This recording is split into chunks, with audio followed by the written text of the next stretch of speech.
Hi, this is Kari Toregi with Seeds of Light. Today I'm going to talk about, going to share my story in a nutshell. I think I'm going to start with my father because he was only until I was 5 years old. My parents were both immigrants. My father is from Spain. My mom was born in Venezuela, and that's where they met, in Caracas. They moved to the States, where my mom commenced her degree in psychology in the University of Wisconsin. But I don't think she finished the degree. I think she took a few courses and that's it, because I never saw the certificate. They didn't get along very well, and my father was very absent. I would barely see him. It would come and go, and my mom was alone with me. But I remember them having fights for hours and hours and hours over the phone, like really long fights. And my mom would tell me about it from a very young age, because she said that when I was a baby, she cried and I kind of like petted her or something like this. And so she knew she could turn to me. That was her. So she would tell me about her fights, and I had to make a decision whether or not to give him a second chance. And obviously, as a child, I would always say to give a second chance. But it would be very stressful for me. Those long fights and screaming, and I didn't respond well to that. One time I swallowed a bunch of pills. They had to get my stomach pumped. I just swallowed a bunch of pills. I don't know exactly what age it was. I think I was like around 3. I just swallowed a bunch of pills, and like vitamins, but like a ton. And one time I scratched my face. I just couldn't handle all this tension.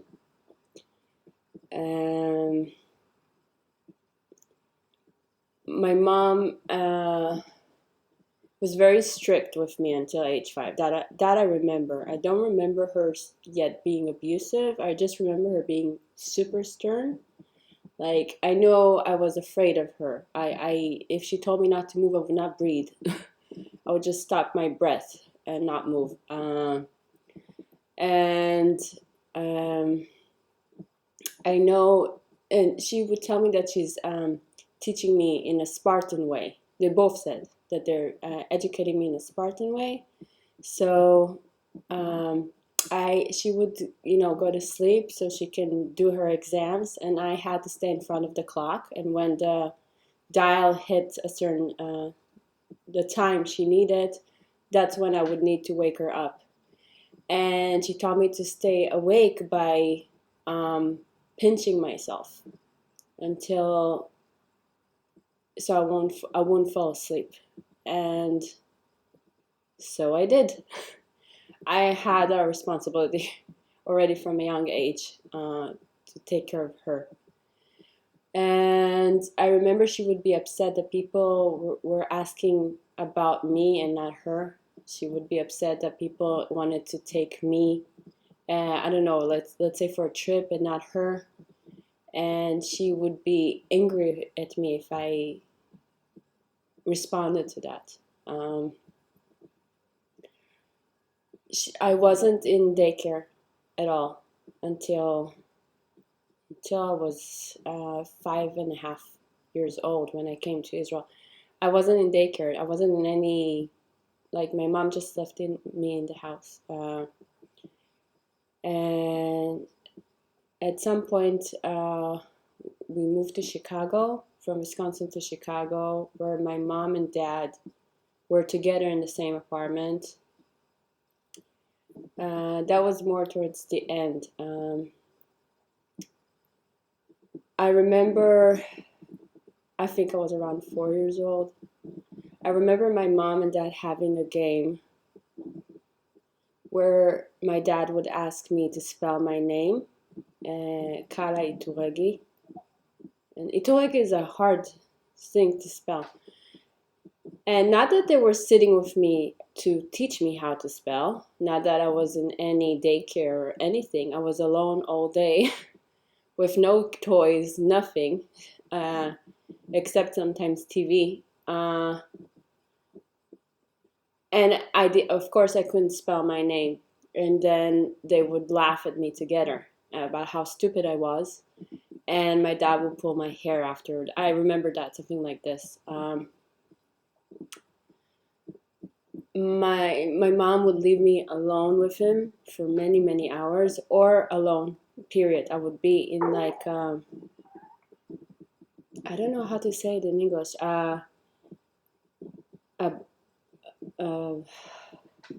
like babies were, like a crib. I was alone in like a crib, but there was a big crib. And there was no babysitter. They just leave me alone for hours, and I was told not to open the door. And I would be in that crib for hours and hours by myself, morning till night. No toys, no education, nobody, just by myself. And I was instructed not to open the door if somebody knocks. But sometimes my dad would stay with me in that house in Chicago. And I remember him telling my mom before she left, because she did like a stage work at a women's shelter for abused women. He would tell her, "Don't leave her with me. You know what I'm gonna do to her." And she would always leave me alone with him. I don't remember the details of what happened with him. I know I would speak Spanish fluently, and I blocked that language completely because that's the language I spoke with him. I don't remember a thing from Spanish, so I guess there's a reason why I blocked that language. I know, I remember something about a bath that wasn't a positive thing. So one time I remember being in an ice bath.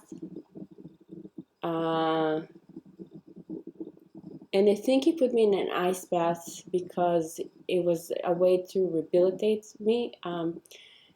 My dad was really good in hiding.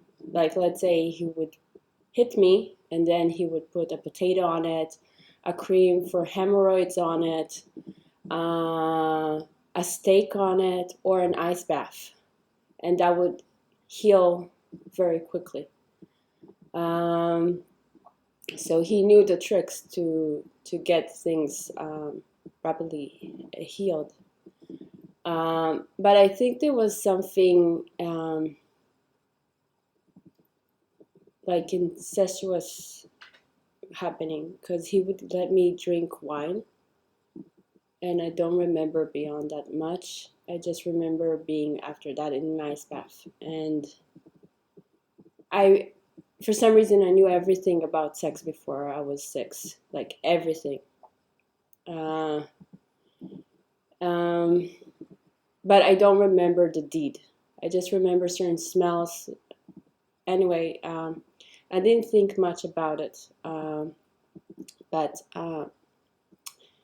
I had a sister who was a year and a half younger than me. My mom didn't want her, so she drank during pregnancy and took like certain plans so she can abort, but it didn't happen, and so she wasn't born well. She was born with a lot of problems and mentally disabled. I didn't know much about it. As a child, I just remember her crying nonstop all the day long. And that one day my mom went, and when it was still in Wisconsin, she went and she came back without her. And I remember my dad saying that she was very cold. and how come he didn't let her say goodbye, let him say goodbye. I remember that day thinking that she buried her somewhere. I was sure she killed her. And I lived in that fear that if I won't comply, I would be killed too. That's how I grew up. My mom denied her existence after that. She claimed that I never had a sister and that I was imagining. And I would go to people and I would say, like, that was already in Israel, I would say to people, I had a sister. And she would say, oh, she has a great imagination. Like, she didn't have a sister. She's traumatized from the divorce. But I knew all the time, like, she couldn't convince me otherwise. I knew I had a sister. And many years later, when I was 27, her adoptive, I tried to track her down with a private eye, but I couldn't find anything about her. Turns out she was adopted by an amazing Christian family in Wisconsin who adopted disabled children, and she had a wonderful childhood. And she had their family name. That's why I couldn't find her. They tracked me down for Facebook, so thank you, Facebook. And I know something bad was happening because as soon as I met with them, I didn't even manage to get into the car to like, and they asked me what happened in this house. Like, we invited you because we want to know what happened in this house you grew up. Because she was scared to do a bath. So there was something with around bath time, and I was shocked because I thought only bad things happened to me. I didn't think they would hurt her because she was with problems, but I guess they did. I think my dad, I don't know about my mom, something with bath time was off. And so I couldn't deny it anymore. You know, it was, the truth was there, and I had to face it, what I was running away from. Okay, so my father, beyond that, was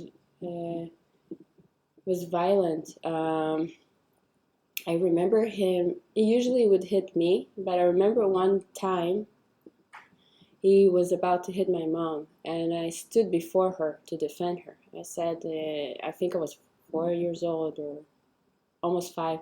I said, you have to go through me. And obviously he laughed. But then I remember my mom running away, and I was running after her, and he was running after the both of us. So it was a very weird situation. I guess, I don't know, my mom didn't think about protecting me. It was just me thinking about protecting her.